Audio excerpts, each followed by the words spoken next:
This is the March 19th interview with Ruth Hawley. She's the daughter of Stella and John Linch. She's almost 92 years old, and she's continuing her talk about her memories of her childhood. And in the previous interview, she was talking about how her brother had fallen off a wagon while they were playing and broken his arm.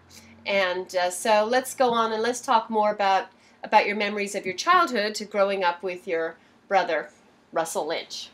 So, what do you want to tell me?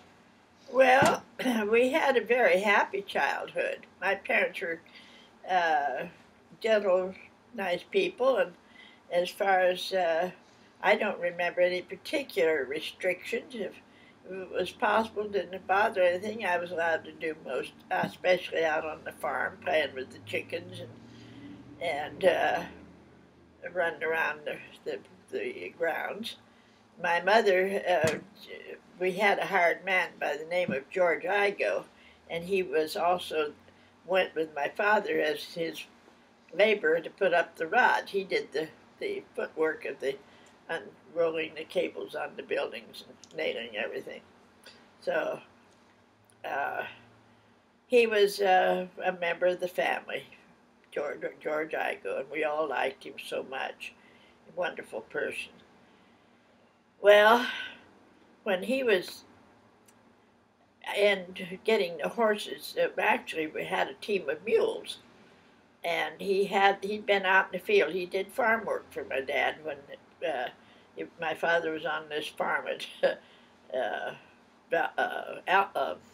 Weimar, and he lived in the I can't remember. He had hired man's quarters outside someplace there, because I don't remember him living in the house. And he was just a member of the family. And so he had the horses hitched, the mules were hitched, ready to go out in the field. They were hitched to the plow, and I was playing around outside there. And my mother, there again, she was paying no attention whatsoever for me being on my own. I wasn't over 3 or 4, and I was playing around. Well, George, he turned his back to go get, I think, something out of one of the sheds or something. He wouldn't tend to be gone very long. And so I decided I was going to make friends with those mules. They were my buddies. All of a sudden, I can remember my thinking that. So I go up there, and George didn't happen to be there. He stepped out. My mother was off in Cloud 9 someplace, and so I crawl.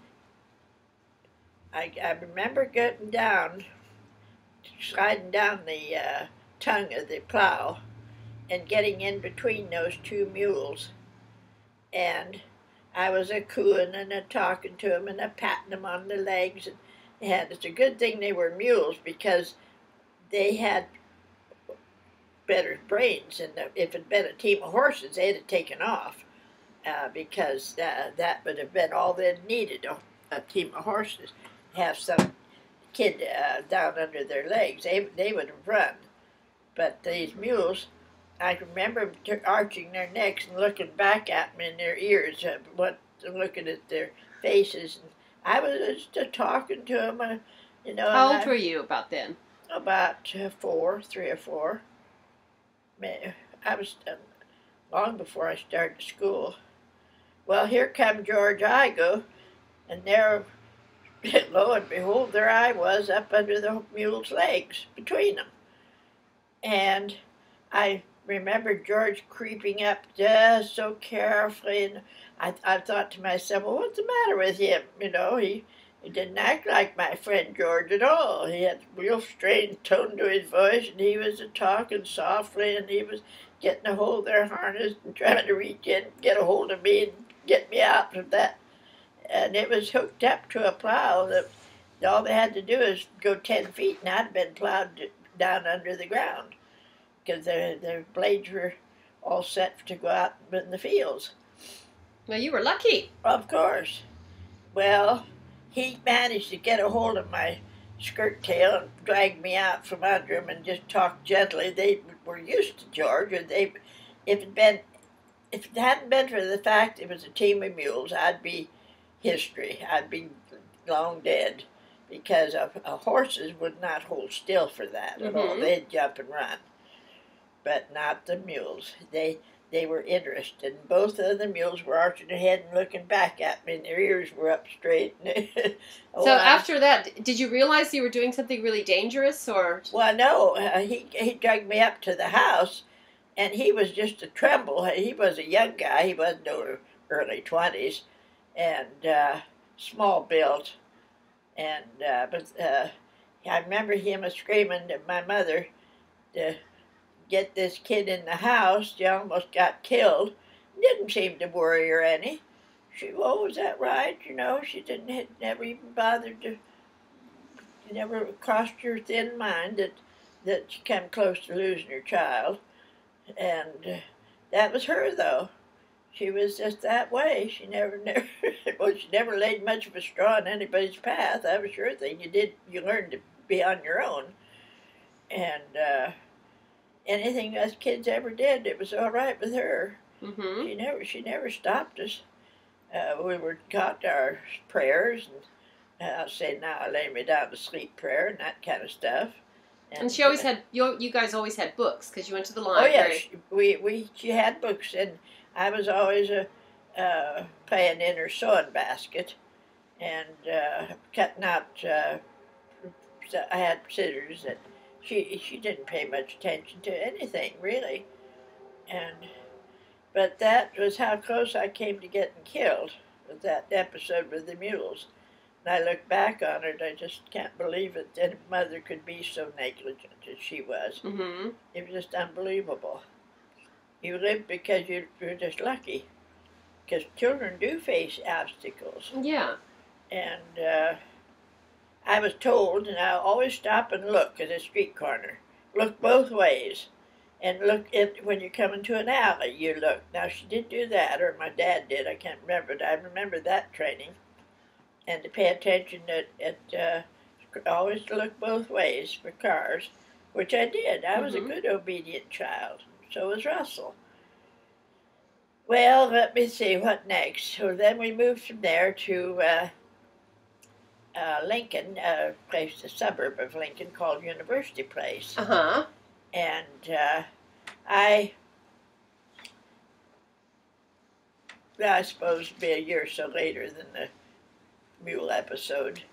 And then we moved up there, and my father was, I guess he still was in the rod business, because George was still in the background in and out of the house and around the family, so I assume he was still putting up rod. And things were pretty prosperous about that time. And then I started in this little local school that was held in it wasn't in a big, it was part of the college campus but I knew where to go. And George took me to school the first day to give me how to teach me the route. And that never occurred to my mother to see that I knew it perfectly, because George couldn't. He took off probably the next day or so, and that was the end of that. But I got lost in that, trying to get to my room where I was. I got lost because it was a new area. We just moved there. I didn't know the streets or anything, and I can remember how frightened I was. And I'd retract my traces back to the school. I could see that in the distance where I came from, and I figured I'd better get back to the school building. I couldn't find my way home. And I remember George came after me. That was the very first day of school. And I remember how relieved I was that somebody was going to help me find my way home. I was lost. I knew I was lost. And did you like school? I would have, except I had a sadistic teacher. Her name was Lucille Churchill, and she had one child she'd bring to school and let the kids play with her, and kid about 4. And you see, thanks to the old lady that lived with my grandmother, there was such partiality shown between Marion and me. Uh, they gave out wrong vibes that I was something wrong with me, and old Miss Churchill picked up on it. That I was some sort of an outlaw, I guess. I don't know, because I was a very good child. I was far better behaved than my cousin was. That it came down the pike through the old lady that lived with my grandmother and Uncle Ray's family. They would have done the same with Russell, only they couldn't get by with it. Russell was an A student, straight A, and he was out of the loop. It wasn't so fun to try to stir up something about Russell, but they did with me. So one day in the schoolroom, how children are, we're just little folks, and they got something come up about smoking. One of the children said, "Oh, my mother smoked," and another one said the same, and they were telling, not really telling tales, it was just children's stuff. And I spoke up and I said, "Well, my mama smoked." Then I added, "once on a bet." I didn't say that she was a smoker. I said she smoked one time on a bet. Well, that's all it took for Miss Churchill to throw the book at me. And then she got around this old lady there that lived with my grandmother. "What kind of people are those John Lynches?" And she made a hideous story out of it. And of course it got back to my mother. She was mad? Oh, mad. I was in the doghouse. I was the devil of the century, that I had ruined her name. And if children kill themselves, I can see why. Because I felt so bad and nobody would hear my side of the story. I had told my mother it was like telling that she'd committed murder. It was that big a deal. And anyway, the whole time I was there, I remember she wouldn't call on me. She'd kept a little book with marks in the books, and I got zeros for everything, no matter what. So I knew that was taking place because I knew my lessons the same as the other children. And I remember not raising my hand if I knew, because if you'd raise your hand, you got called on. In my case, if I didn't raise my hand, I got called on, so I could get a zero. So I knew the answers, and then I wouldn't raise my hand, I got called on. Then I got a bad report for some reason. She figured that I was uncooperative. Being insolent. Yeah, I was a bad. Okay. I was just bad, period. Yeah, that sounds really bad. Okay, well, anyway, this is as far as we can go on this interview, so we'll come back to that in the next one.